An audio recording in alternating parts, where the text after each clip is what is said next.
everybody. We're going to get started soon. We're going to check in with our board president.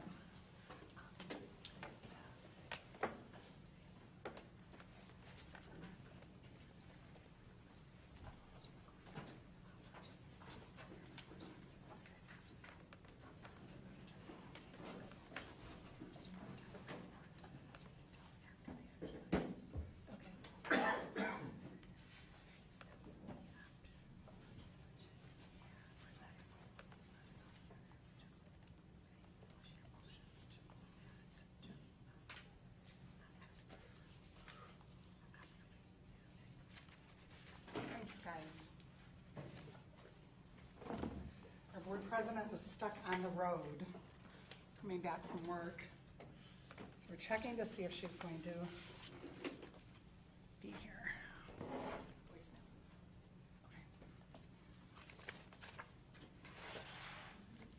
And then Somebody name me before we Yep. reconvene. So the other procedural piece our board members will need to do is have someone make a motion for Lizzie to be president pro tem. I'll make a motion to have Lizzie President Pro Tem for this meeting. Second, I second. roll call vote? Do we have to call? Do we do it? Yeah. I mean, can I call? Call the first? meeting sorry. first, Yeah. yeah, I guess. Come back and. All right, and okay. convene back here. All right, Yep. can I have a motion to return to open session? There you go. I motion to return. Second? I'll second. All right, roll call vote? Thank you. Carla? Joe? Lizzie? Yes. Jennifer? Renee? Yes. Nasima? Yes. David? Yes. Motion carries 4-0. No? Now we're okay to choose president pro tem. Okay. Do we have to do anything to do that? Do they? Yeah, they would- David Yep, has they to should say. redo Redo it it. again. I'll make a motion for Lizzie to be President Pro Tem for Thank this you. meeting. Okay, second. I second it. All right, roll call? Joe? Lizzie? Yes. Jennifer? Renee? Yes. Nasima? Yes. David? Yes. And Carla? Motion carries 4-0. Okay. Welcome, everyone, to the governing board meeting, April 25th, 2019. Roll call, please. Carla? 27. Joe? 15, 20. Lizzie? Oh, yeah. I have to change that. This says April, so I read April. It is, Oh, I'm sorry. we are reconvening the June 25th meeting. Roll call, please. Carla? Joe? Lizzie? Yes. Jennifer? Renee? Yes. Nasima? Yes. And David? Yes. We have quorum. All right. Thank you. Okay, everyone, please join us for the Pledge of Allegiance. I pledge allegiance to the flag of the United States of America and to the republic for which it stands, one nation, under God, indivisible, with liberty and justice for all. Can I have a motion to approve the agenda as presented? Motion to approve. Okay. I'll second. Were we gonna We were. Yeah. change it? Yeah. Oh, okay, so I motion to move the superintendent's report to after the approval of copier lease. Okay, second?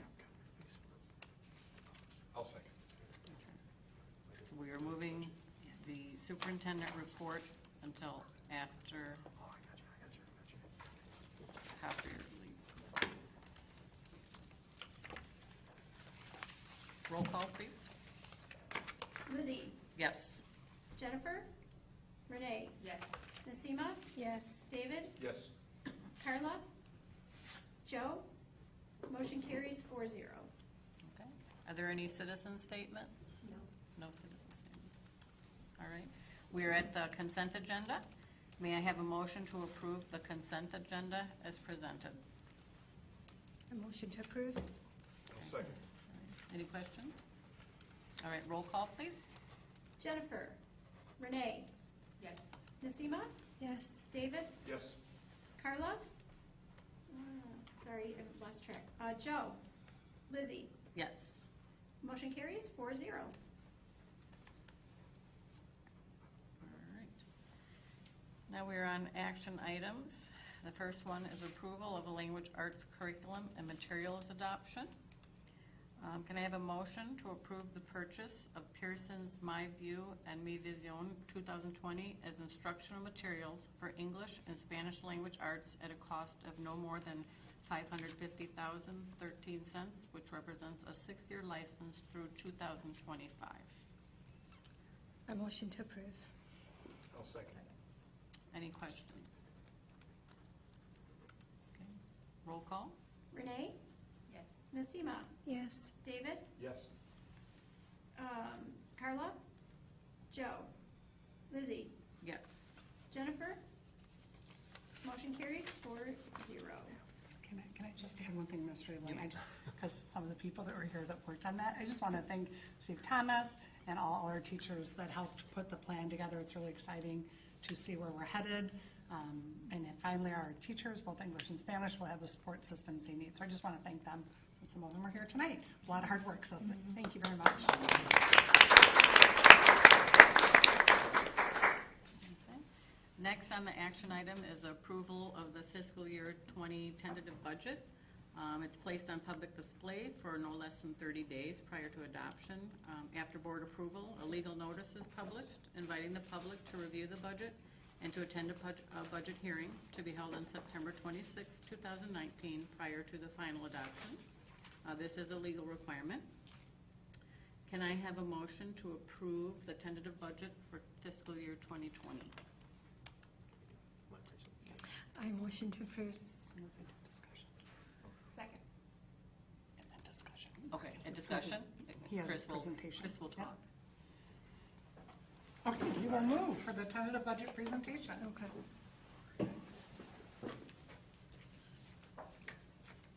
Teaching and learning and our staff had their big moment with LA last month. Now Chris has his big moment to fun. Sure about.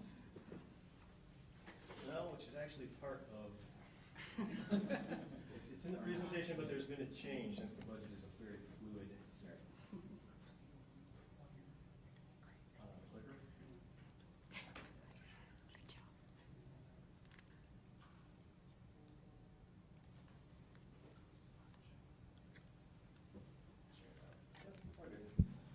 All right. Welcome everyone to the tentative budget presentation.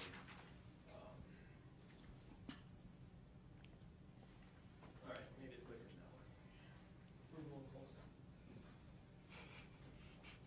Oh, there you go.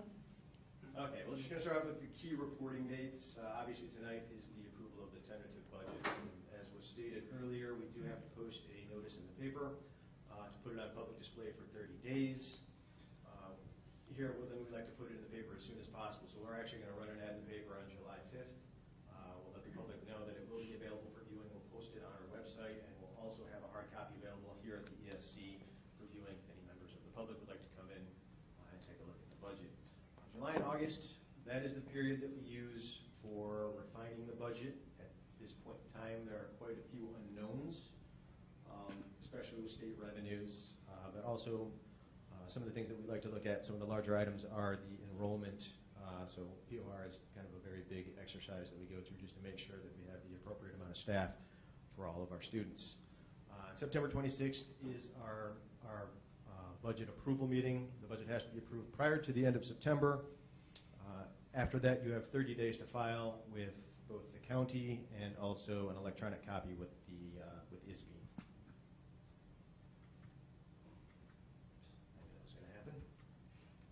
All right, this is just a general snapshot of our revenues and expenses as compared to the fiscal year 19 budget. We're not comparing it to fiscal year 19 actuals just yet because we're not actually out of fiscal year 19.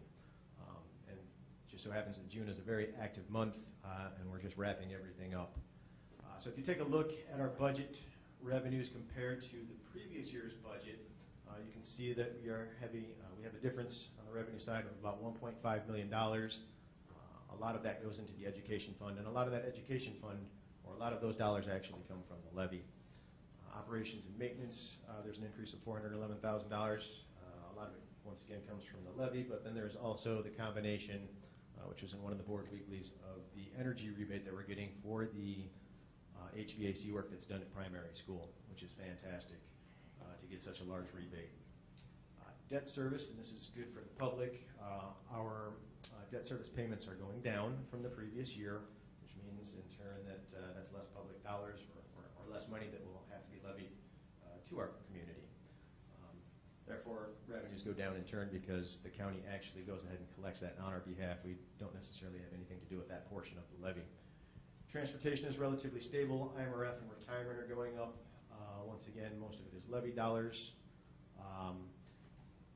We are very early in the stage of budgeting.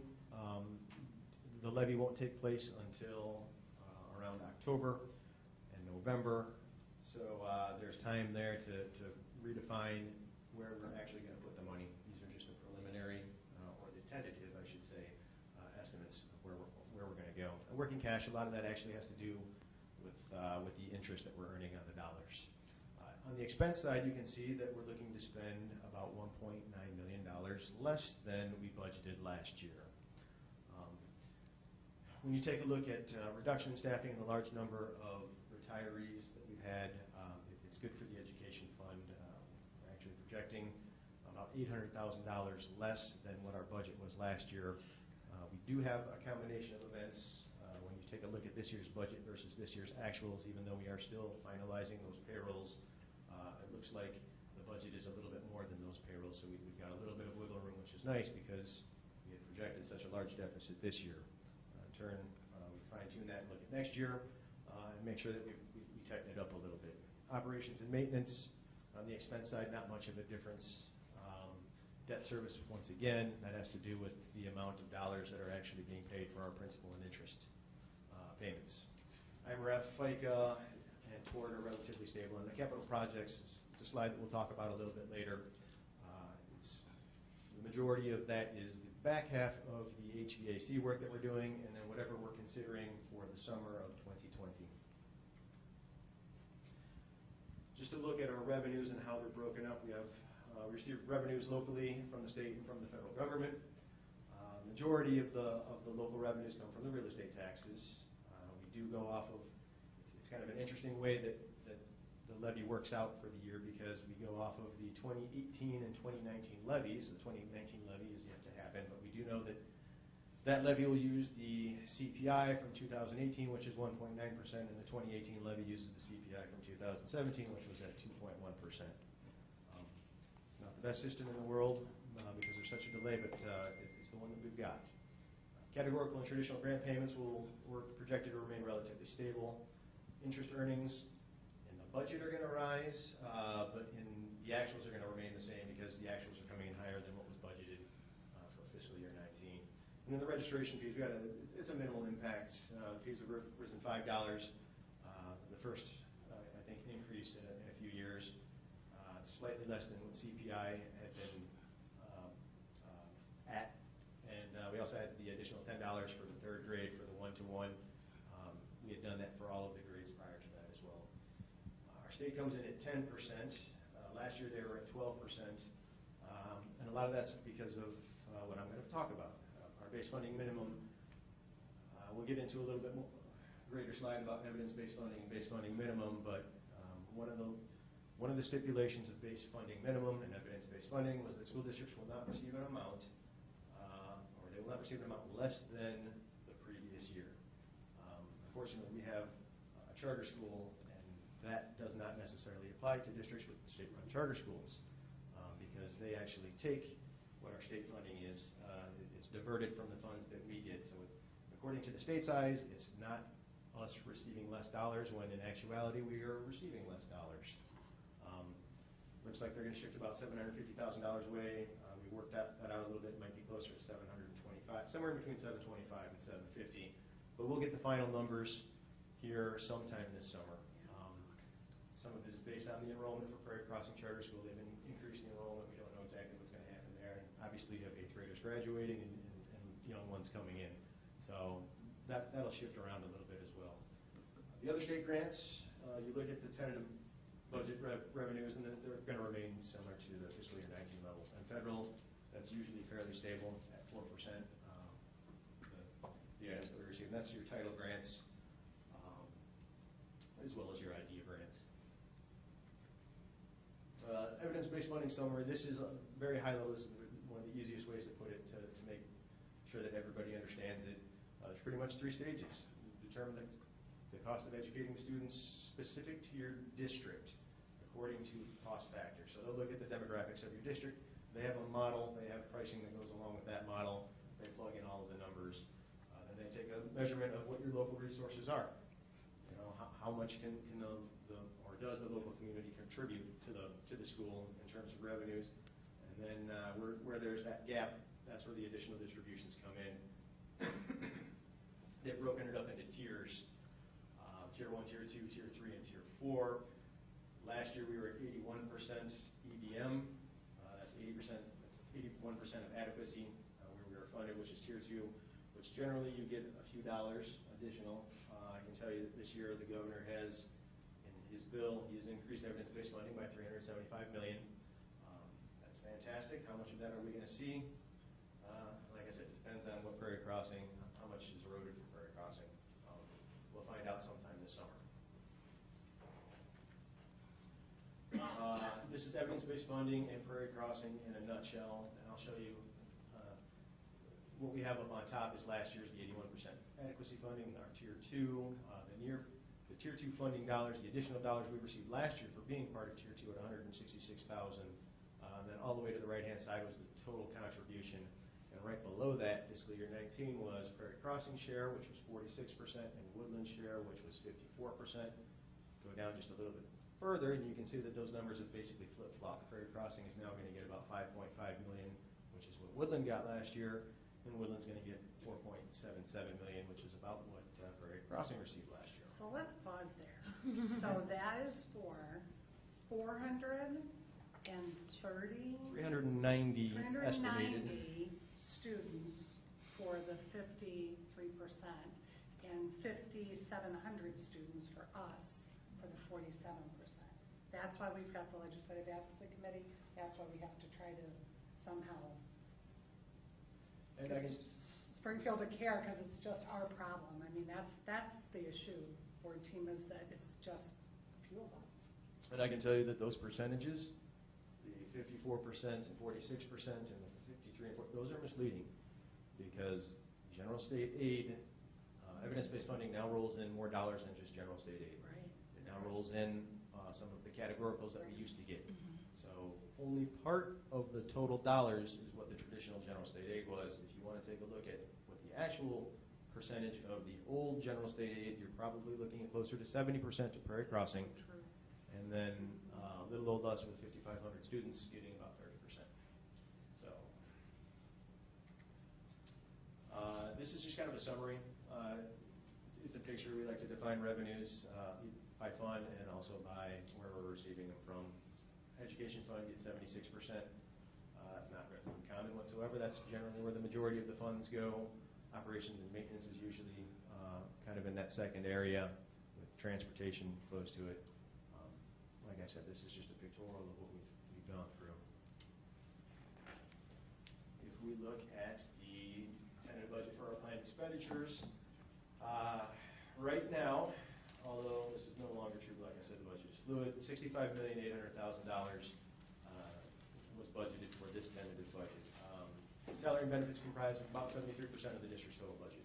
That's, you'll always find that it's going to be between roughly 70 and 75%. So we're right there in the middle.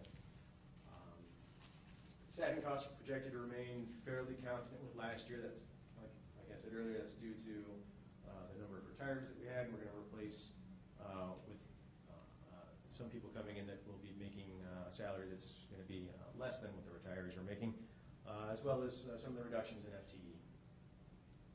Purchase services, this is comprised of, there's several large purchases that we make on an annual basis, and then we have some relatively smaller ones.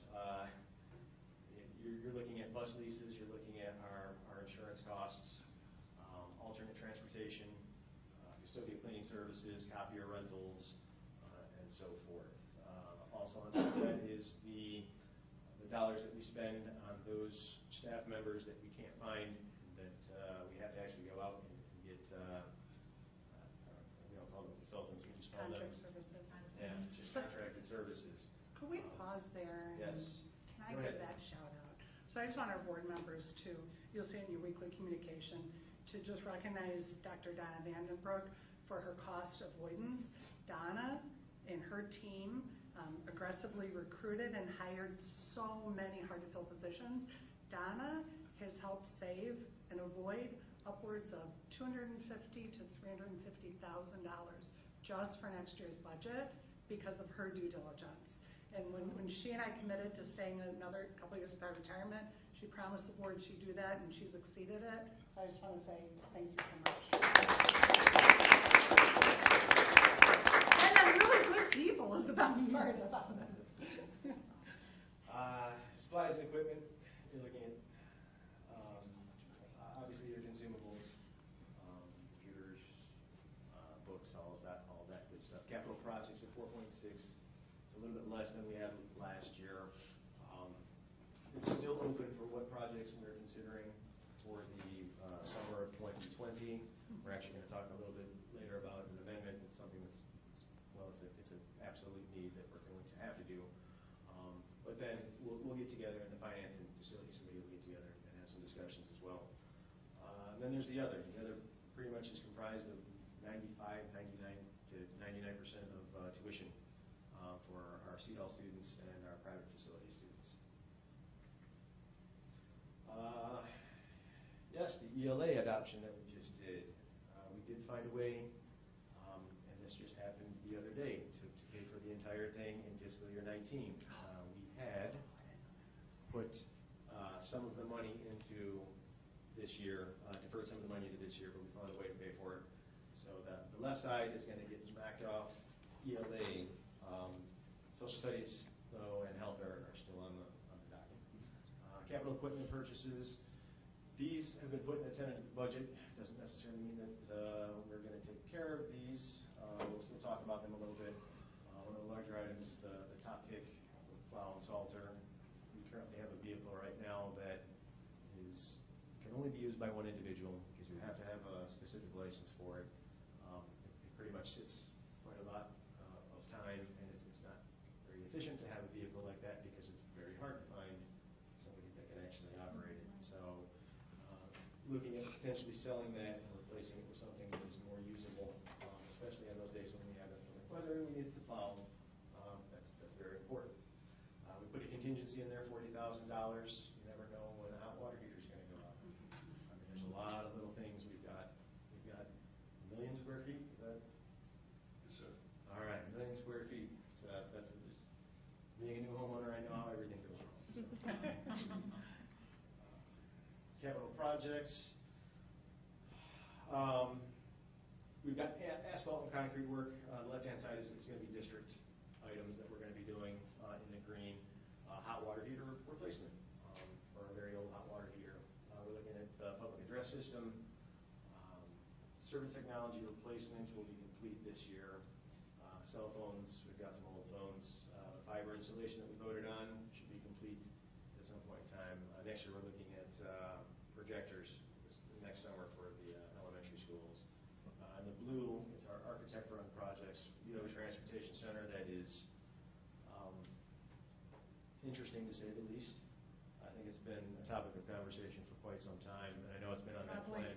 2 decades since this place was built. Yeah, it's been on the topic of conversation, and it's on the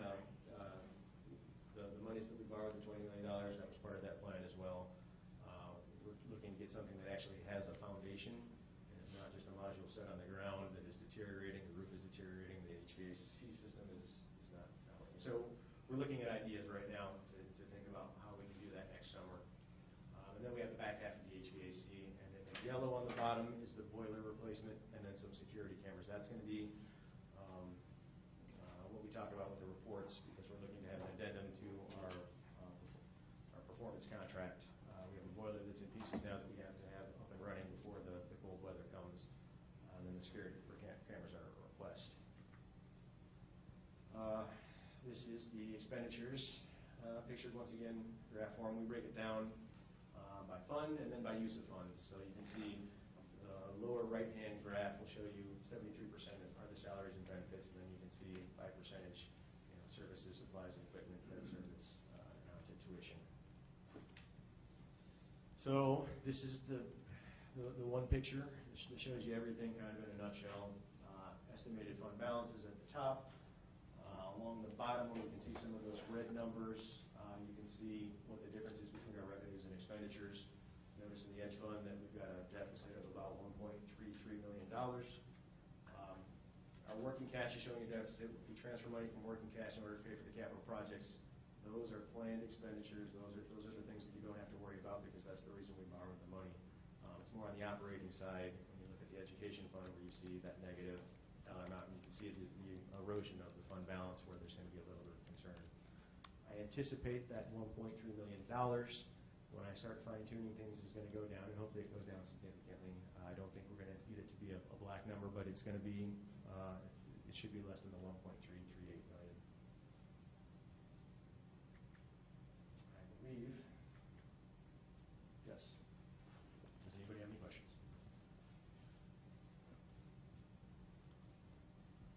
All right. Thank you. Thank you, Chris.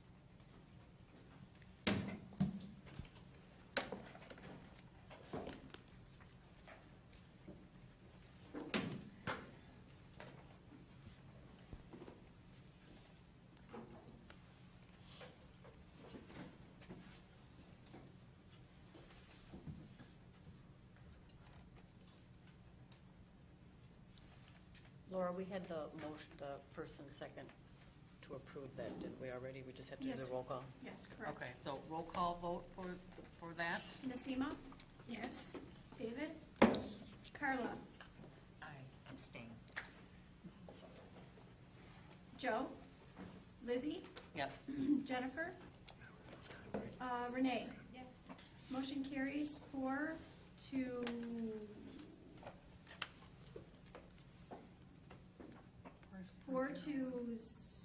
2 with one abstention? No. 4-0, one 4-0, abstention. thank you.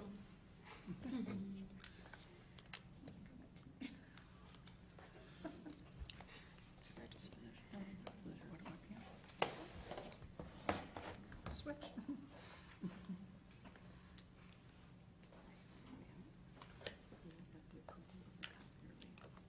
And then we'll change the agenda.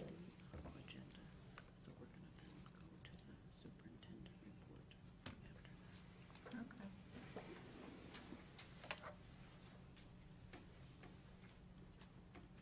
Can I get a motion to approve a 5-year lease for district walk-up copiers with the Chicago Office of Technology at an annual cost of $102,714, which represents a savings of over $417,570 over 5 years. So moved. Second. Questions, discussions? Roll call. David? Yes. Carla? Aye. Joe? Lizzie? Yes. Jennifer? Renee? Yes. Nasima? Yes. Motion carries 5-0. Okay. Next up is superintendent's report. Thank you. So I knew you were on your way, so we wanted to wait so you could help me honor 2 of our extraordinary teachers that could be with us this evening. So this is our 5th year that the Village of Gurnee, come on up, board members, have done the Gurnee Teacher of the Year. So as the community knows, this is a process that a patron started, Regent Garner's patron in Gurnee, to recognize just an outstanding teacher. Now, what we know at Woodland and at 56 and 121 is we have hundreds of outstanding teachers. We're here tonight to celebrate and recognize the 5 winners from each one of our schools. There were over 300 nominations from colleagues, parents, and children. So next year, we will be honoring all our Gurnee Teacher of the Years in May because we realize that this was a really hard time for people to be here. But we do want to recognize everyone. So tonight we have Sarah and Jen Baker with us, and then our teachers at Camp Year. So, Karen, could you go grab?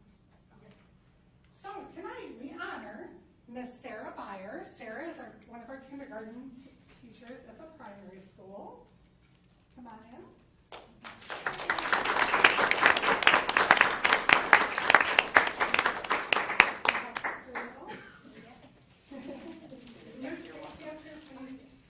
congratulations, and thank you for everything. We know Sarah, like Jen, represents one of dozens and dozens and dozens of phenomenal people, and I know you're here for your colleagues too. So, and then Miss Jen Baker from Intermediate.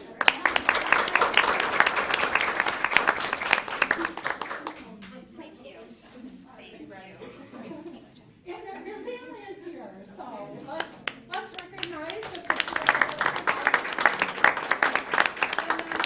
also not present, but one for their school, for Lisa Valentine from the middle school, and Bill Polson from the middle school, and Lisa Valentine from elementary school. So congratulations.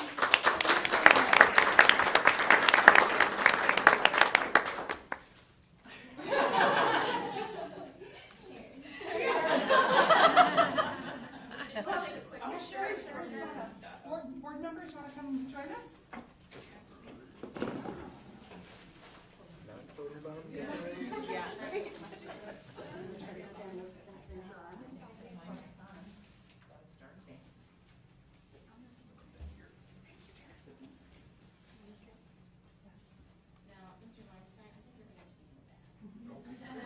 Just think about the thousands of hours and thousands of dollars they've donated to their classroom.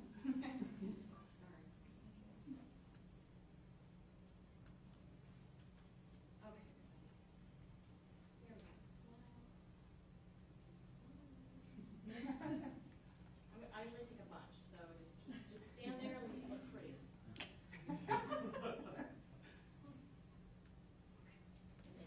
Thank you.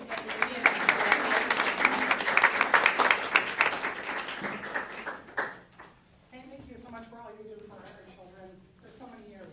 Jen, how many years? 20. Wow. This year. 20, wow. Sarah? It's your first, yes. Your third year. Wow. That's incredible. Very proud of you.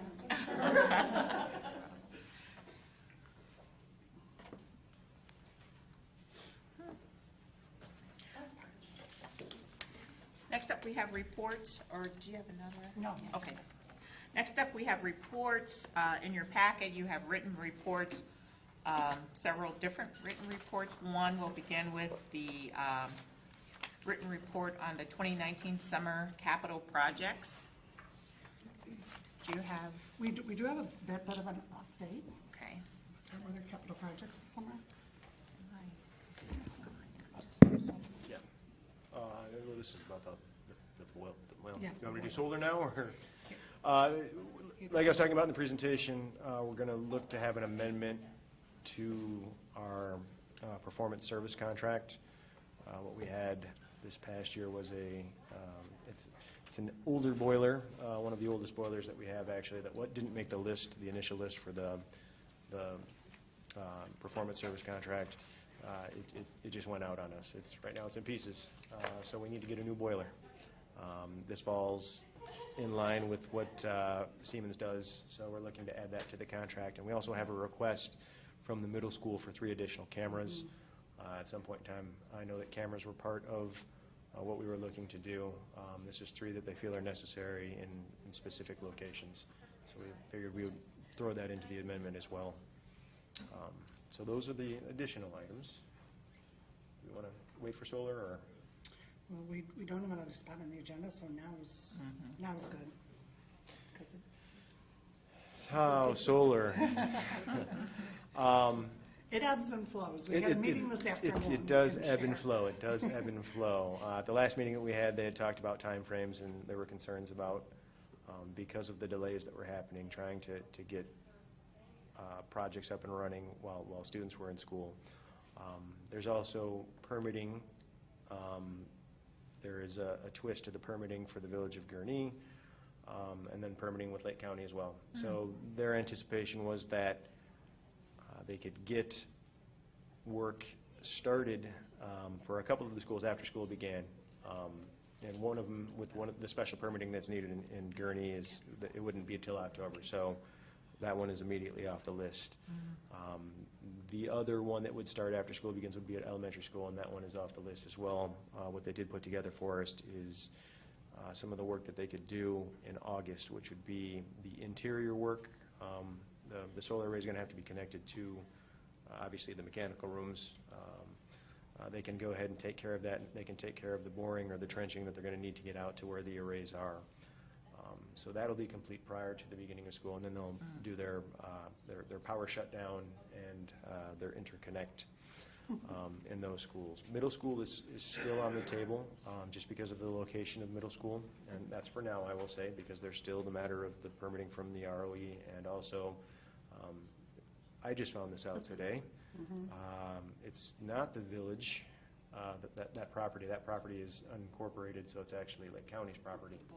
Oh, interesting. Yes. Okay. It's, nope. So we'll go through that process, and they're still going to come back and talk to us about potential timelines, and then we're still looking at, well, what is the work going to entail to try to make sure that it doesn't impede with or interfere with any of the student activities that are going on, and that everything is safe as well. Like I said, the location is away, and staging is relatively close, but we'll make sure that everything is up to our standards before we actually give them the green light. Otherwise, it would be delayed till the following summer as well. So I think that's it. And so, I just want to thank Chris, because Chris has done, and Don have done a great job focusing and trying to get as much done as we can now, so we're ahead of the game next June. So Good. he's been really great with that. So thank you for your leadership. Very smart. Questions, board members? Okay. Moving forward then to written report on the 2018-2019 strategic plan goals. Yes, ma'am. We are very excited to share with you, and you saw in that 36-page written report that we accomplished a great deal this school year. I'll just give some key highlights and kind of forecast for next year. We'll talk about that in July, but our key highlights were getting a baseline for a definition of differentiation in our district and re-educating and re-inspiring our staff about what it means to differentiate the curriculum. They reviewed research and they're ready to start planning and implementing next year. The work with restorative practices, and Lori, jump in anytime, but at our elementary schools, they piloted that program to work with our children to help them resolve the conflicts that they have with each other and modeled with the adults. Yeah, and they presented to the board before, so you That's saw that we're right. moving it up to intermediate next year, so that'll be our focus, and we're moving into year 2 at elementary this coming year, so very happy with that. A highlight of our equity work that the board is very, very familiar with, that was a successful accomplishment. Our start times changed. The headway, albeit we didn't cross the finish line, we ran hard on the Legislative Action Committee, and we'll pick that up again next year. The capital plan Chris talked about, and the budget that he and Don and Lori and I put together. Goal 7, we accomplished the baseline of adding professional development time into the school day. That had to take a pause button when we moved a full force with start times. So the committee will have a report for you sometime in the fall with a recommendation on how to provide more time for our staff in the 21 calendar. And then our diversity and recruitment, Martha and her team and all the teams at the school, very successful in making a targeted effort to not only hire student teachers and staff that look like our students, but the big focus Martha has worked on this year is the training and trying to have a practice when you're hiring people that is fair and equitable and that really embraces the diversity and talents of everyone. So we have applied for a couple of different organizations to present, and we'll see if we get there. And last but not least, our branding committee, and you saw the report a month or two ago from Stacy. So in a nutshell, in 3 minutes, there's that 35-page report, but your whole school district team really rocked it out of the park and continues a focus on continuous improvement, which we've done for as long as Lori and I have been here. So Okay, great job. Any questions, board members? Okay, moving forward. Next would be the written report on 6th and 7th grade social studies, dual language Spanish instructional materials. Overview? Yeah, sure.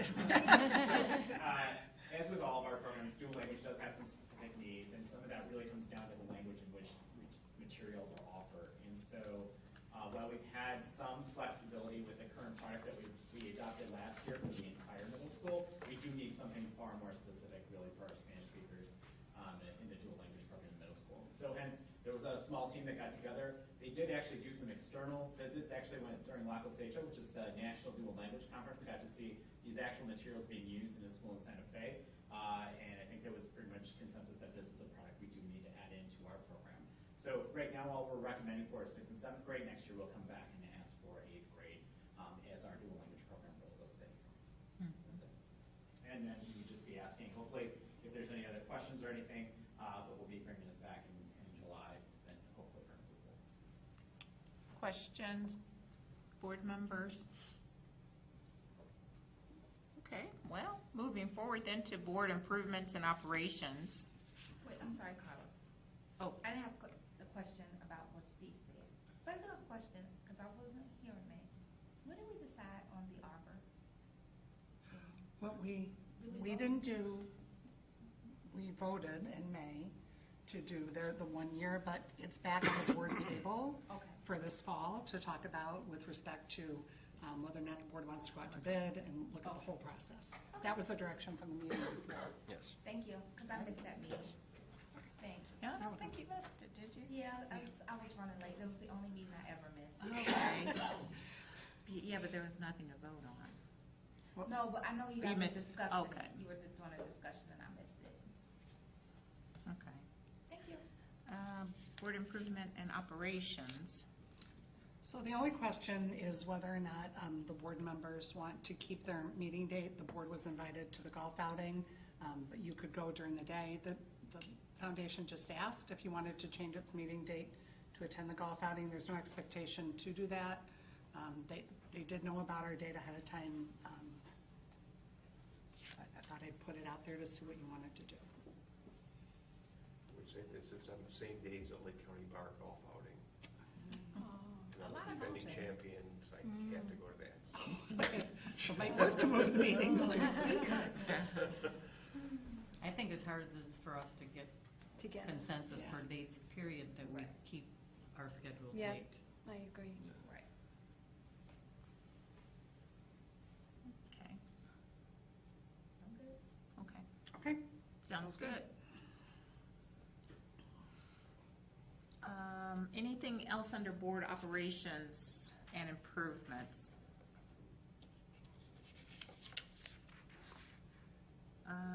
Then moving forward then with status of requests from board members, recap future board meetings, future board items, so items you'd like to see on the future agendas and correspondence. So any correspondence that you want to update us on? We do. We have the one correspondence that Dr. Casey and Mr. Snyder were working on. If the board members have any questions about the proposed response. I'm seeing everyone say no. Okay. Okay. We have direction. Thank you. Okay.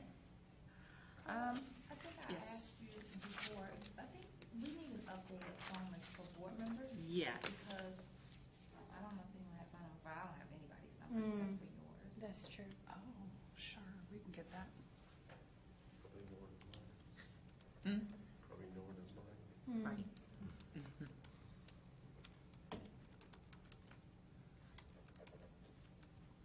Any other requests from board members? So we have on the list phone numbers, little phone card for everybody. Yeah, that'd be nice. We'll put in our wallets.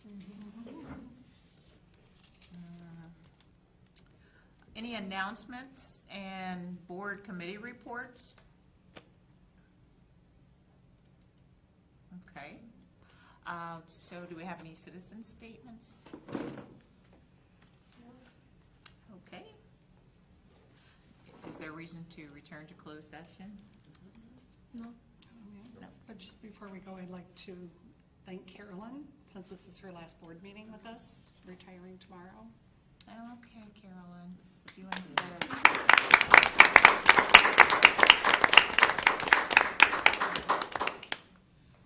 Thank you. I will list the emails from you. You'll be getting them. They won't stop. So, there's no further business. Can I get a motion to adjourn? A motion to adjourn? All in favor? Aye. Opposed? Meeting's adjourned. Good night, everybody. Good night. That's a record. It is a record. 52 minutes, that's like a graduation. Am I, I don't know, is that thing on? 'Cause it wasn't turning. Wasn't charging? It wasn't